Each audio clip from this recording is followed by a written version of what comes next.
Welcome back to Ferocious Education. This is Ed. Today I'm going to be giving an update on Zomedica. I have given it before around the 25th, and it followed through in almost an accurate prediction for what has happened.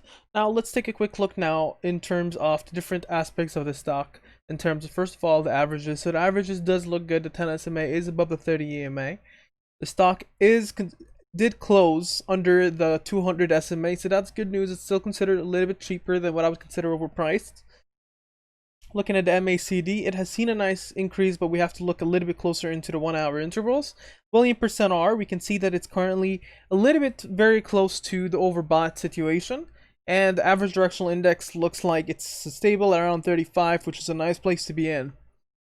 So taking a quick look into the 5 days, 1 hour period in order to look at a closer look, you get to see that the stock has hit a 0.275 and it had received a pullback and is currently sitting somewhere around neutral. The average directional index has weakened quite a bit and it seems to be heading for a little bit of a more further pullback before it sees any action later on. But we could have is something similar to what has happened here where it dips down and you can see later on pop. But this stock has considerably popped twice in 2 days.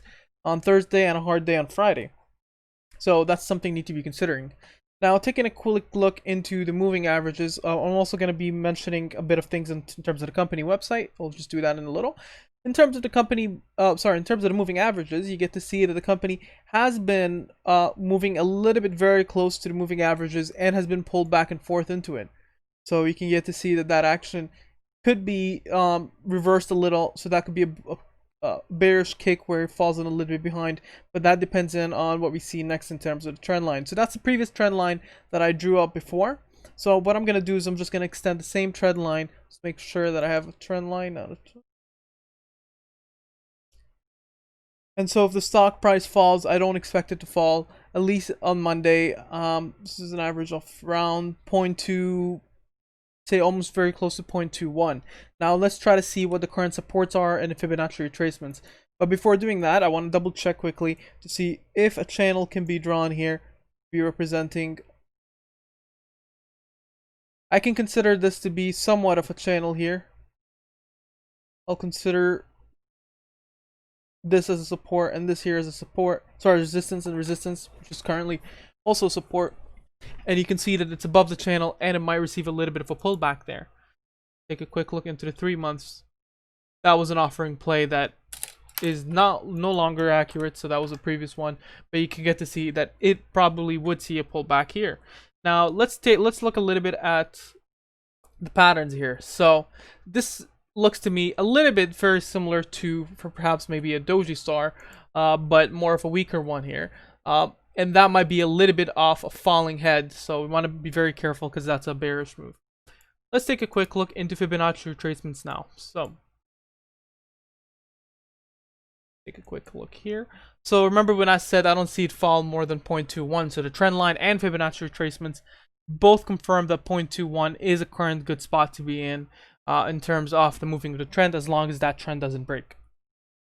Going into another look here, we're going to be identifying what the supports and resistances are. So the current support that it's sitting at seems to be somewhere around 0.24, 0.23. That would be the range. And then the current resistance would be just whatever is above it, which is around 0.25, 0.27. So it's currently very close to breaking that resistance. It is sitting very close to resistance and a support at the same time. So really, it's a hard movement to be able to decide on. So here's 0.25. That as well is a confirmed resistance both by Fibonacci retracements and by the current supports and resistance based on price and movement. Now, taking a quick look into the latest news this company has to offer. This was on the 26th, and it is currently is sitting somewhere at a priced in action.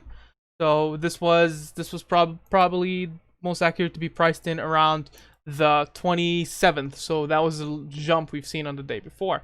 Now, taking a quick look into the company's website, you get to see that they are working on on their pipelines. They are working on different drugs. So you have a bunch of them that are sitting around very close to validation, going into market launch. You have one here on a pilot study for therapeutic drugs that once it reaches a pivot study, that is as well a catalyst. So you have 4 potential catalysts here, but you have to be considering how far are they in terms of the pipeline and what are the advancements.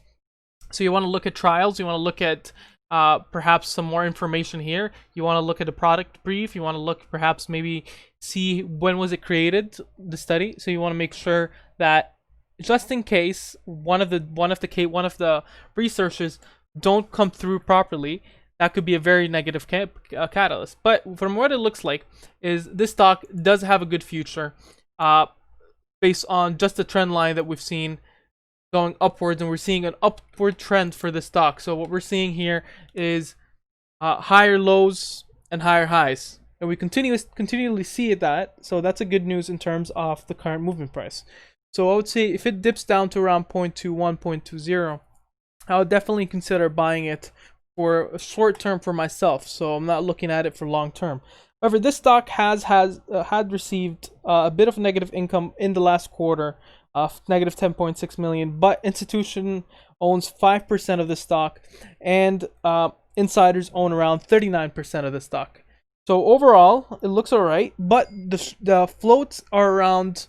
The float is coming in a bit around 140 million, so that's a little bit too high for me for price to jump in. But the volume has been substantially increased in the last 2 days to cover that float. But if the volume does drop, you might see a little bit of pullback there, which would be healthy for this stock, especially since it's trading very closer to the upper of the channel than it would in the bottom.